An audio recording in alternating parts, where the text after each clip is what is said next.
आयोजन होता है, बड़ी भीड़ होती है, पॉलिटिशियन पार्टी के सारे नेता आते हैं, सब कुछ होता है, लेकिन कोई ना कोई माध्यम से नवरात्रि के ऊपर बंदी आता है तो उसके लिए लड़ने के लिए कोई आज मार्केट में नहीं है।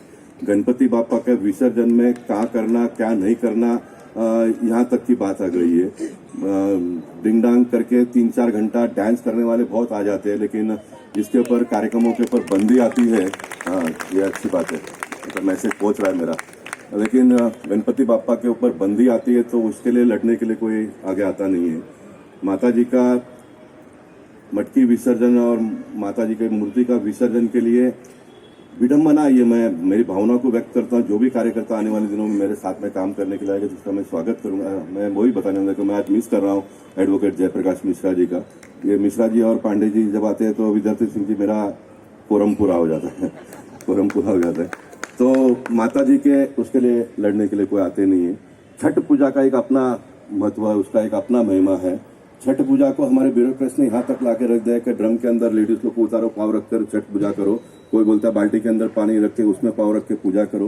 ये नहीं है, छठ पूजा तो है नदी और उस बड़े जगह पर छठ पूजा होती है और उसके लिए बंदी डाली जाती है। उसके लिए कोई आता नहीं, मैं जाकर लड़ता हूँ। कावड़ यात्रा जब निकलता है तो कावड़ में जल, शुद्ध जल लेकर शंकर भगवान को डालना, ये परंपरा लंबे अरसों से चली आई हुई है। ये सो कॉल्ड एनवायरमेंटलिस्ट लोग और ये ब्यूरोक्रेट से लोगों ने नेशनल पार्क में से पानी लेने के लिए बंदी डाला। और अभिषेक घोषालकर और राम यादव का मैं अभिनंदन करूंगा, उन्होंने मुझे बुलाया, मैं गया वहां पर संघर्ष करके पानी उनको लिए दिलाया। महानगर पालिका के लोग और ऑफिसर लोग यहाँ तक आ गए, नदी में से पानी टैंकर में लिया, टैंकर लाके रास्ते पे खड़ा किया और बोलते हैं कि टैंकर में से पानी लेके यहाँ चले जाओ। फॉर्मेलिटी नहीं होता है। छठ पूजा करना है तो पानी में पैर रखकर, पानी में पैर रखना है तो जहाँ पर पानी है, तालाब में, नदी में, वहां पर यह पूजा होता है। गणपति बापा का विसर्जन जहाँ पर होता है वहां पर ही होगा।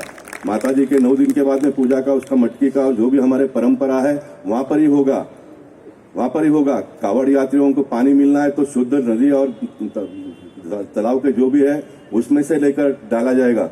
यानी इस प्रकार के मोड में ऑफिसर लोग आते हैं तो उनके साथ में लड़ने वाला नहीं है। ये मेरे लिए बड़ी दुख की बात है, ये मेरे लिए दुख की बात है। इसलिए पार्टी के लोगों में और समाज के लोगों में हमको आने वाले दिनों में जागरूकता लानी पड़ेगी। मैं बड़ा प्रसन्न हुआ, हमारे डॉक्टर बिपिन दोषी जी अमेरिका गए थे, लेकिन उनको देखा मैं, वो आ गए। देखो अमेरिका से आ गए, उनको पता पोईसर जिमखाना का कार्यक्रम है, वो आ गए। तो मैं पोईसर जिमखाना और भारतीय जनता पार्टी के लोगों से इस बात का निवेदन करूंगा कि ये कार्यक्रम को एक कौटुंबिक रूप दीजिए आने वाले दिनों में। इस साल दिया आप लोगों ने, लेकिन आने वाले दिनों में इसका विशालता और इसका रूप अलग होना चाहिए। लोगों को ये लगना चाहिए कि भाई नहीं, दिवाली कार्यक्रम है पोईसर जिमखाना में, ये हमारा है और जाना चाहिए। इस प्रकार का एक वातावरण करिए। और हम यहाँ पर कैसे एकत्रित हुए, तो हम ये भारतीय जनता पार्टी के माध्यम से सारे प्रयास करते हुए पोईसर जिमखाना और बहुत सारे प्रकल्पों का निर्माण यहाँ पर हुआ है। तो वो आने वाले दिनों में और उसमें एडिशन हो और नए नए नगर सेवक विधायक लोग आकर करे, उसके लिए काम करने वाले पीढ़ी को भी हमको तैयार करनी पड़ेगी। तो ये भाषण तो करना ही पड़ेगा। पंडित जी 90 में जो आंदोलन राम जन्मभूमि का हुआ था वो आपको आज याद आ गया। वैसे ही गाना जो भी आप सुनेंगे भूल जाने वाले, गाना भूल जाएंगे, लेकिन ये जो प्रेरणा है, ये प्रेरणा याद रहता है और ये प्रेरणा लोगों को, नए कार्यकर्ताओं को काम करने के लिए प्रेरित करता है और वो कार्यकर्ता फिर लीडर करके समाज के सामने आता है। ये उसकी एक छोटी सी बात है। देखिए हम और मनीषा एक कार्यक्रम में से आए, हमारे समाज का एक शशि किरण शेट्टी डिग्री बीकॉम करके डबल ग्रेजुएट होके कर्नाटक से मुंबई आए। एक छोटा सा व्यवसाय शुरू किया उन्होंने। 30-35 साल के कार्यकाल में इंडिया का बड़ा लॉजिस्टिक नहीं, एशिया का बड़ा नहीं है, दुनिया का सबसे बड़ा लॉजिस्टिक का कंपनी चलाने वाला योगेश भाई शशि किरण शेट्टी है। उसको